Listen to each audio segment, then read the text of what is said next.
আরজি করে ধর্ষণ করে মহিলা ডাক্তারকে খুন করার প্রতিবাদে সারা রাজ্যের পাশাপাশি বর্ধমান মেডিকেল কলেজ হাসপাতাল ও অনাময় হাসপাতালে হাতে কালো ব্যাজ পরে অবস্থান বিক্ষোভে সামিল হন চিকিৎসকেরা। আরজি কর হাসপাতালে কর্মরত একজন মহিলা ডাক্তারকে নৃশংসভাবে ধর্ষণ করে খুন করা হয়েছে। তারই প্রতিবাদে শনিবার বর্ধমান মেডিকেল কলেজ হাসপাতালের চিকিৎসকেরা জরুরি বিভাগের সামনে অবস্থান বিক্ষোভে প্রতিবাদে বসল।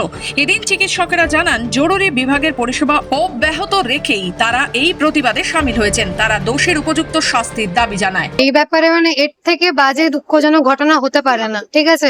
আমরা তো এর আগেও খবরে অনেকবারই শুনেছি ডাক্তারদের উপরে এরকম অত্যাচার করা হচ্ছে, ডাক্তারকে পিটিয়ে চলে যাওয়া হচ্ছে হসপিটালের মধ্যে। কিন্তু একটা অন কল ডিউটিতে আছে একটা ডক্টর, তাকে তার সেমিনার রুমে ঢুকে রেপ করে এইভাবে নির্মম ভাবে হত্যা করা হচ্ছে। কতটা নিচে নেমে গেছে সমাজ। কোথায় আমাদের সিকিউরিটি, কোথায় আমাদের সুরক্ষা?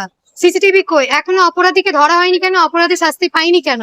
তো আমরা এখানে একটা শান্তিপূর্ণ প্রোটেস্টে বসেছি। সমস্ত এমার্জেন্সি পরিষেবা চলছে এখনো, ওগুলো কিছু বন্ধ হয়নি। আমরা শান্তিপূর্ণ প্রোটেস্টে বসেছি। আমরা চাই যত তাড়াতাড়ি অপরাধী শাস্তি হোক, আর আমাদের সিকিউরিটি যেন আরো বাড়ানো হোক, এটাই আমাদের দাবি। আমরা জানতে চাই কর্তৃপক্ষের কাছ থেকে যে অন ডিউটি একজন ডক্টরের সাথে এই জিনিসটি কি হতে পারে। এটা কোনো ডক্টর মেডিকো নন মেডিকো ইভেন্ট নয়, এই ইভেন্টটা কারোর সাথেই হবে। পোস্টার হাতে নিয়ে ডাক্তাররা বিক্ষোভে সামিল হন এদিন। তারা আরো জানান, একজন কর্মরত অবস্থাতে মহিলা ডাক্তারকে তার সেমিনার রুমে ঢুকে ধর্ষণ করে হত্যা করা হচ্ছে। তাহলে কতটা নিচে নেমে গেছে সমাজ। দেখুন, আপনি সবাই জানেন যে গতকাল আমরা খবর পেয়েছি যে আরজি কর মেডিকেল কলেজের একজন সেকেন্ড ইয়ার পিজিটি সে নিজের কর্তব্যরত অবস্থায় তার রেস্ট নেওয়ার রুমে তাকে পরের দিন সকালবেলা ধর্ষিত অবস্থায় পাওয়া গেছে, এবং এই নির্মম ঘটনার প্রতিবাদেই আমাদের এই আন্দোলন।